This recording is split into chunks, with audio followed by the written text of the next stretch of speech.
High friends, welcome to my new channel Krishna ডিসিস lifestyle. আজ আমাদের গ্রামের শীতলা মায়ের পুজো, তাই পুজো উপলক্ষে আমি পুজো দিতে চলেছি।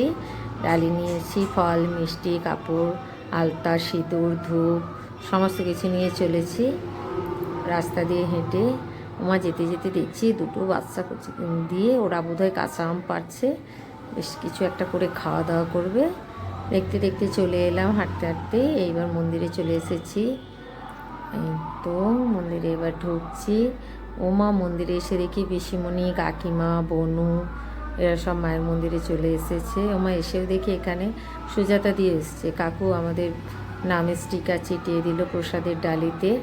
এরপর বনু প্রণাম করে নিল, সাথে আমিও প্রণাম করে নিলাম। বনুই আমার ছবিটা তুলে দিল। দেখুন মাকে প্রণাম জানিয়ে মনের কথা জানিয়ে দিলাম মাকে। তো পুজো শুরু হয়ে গেছে, পুজো চলছে, অনেক পুজো এসেছে, আরও পুজো আসবে। সবে সবে পুজো দেওয়া শুরু হয়েছে।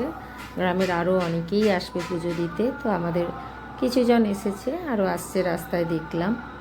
তো দেখুন মাকে কী সুন্দর নতুন শাড়ি পরিয়ে সাজিয়ে দিয়েছে।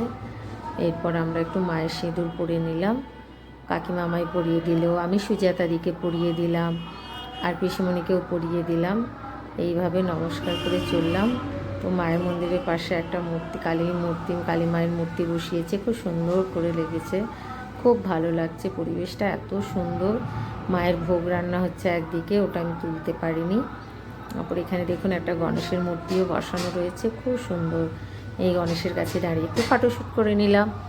এইসব করতে করতে দেখছি সবাই রোদের মধ্যে একদম নাজেহাল। সবে 10টা বাজে, কিন্তু দেখুন প্রচণ্ড রোদ, গরম। এবার আমাদের বাড়ি ফেরার পালা।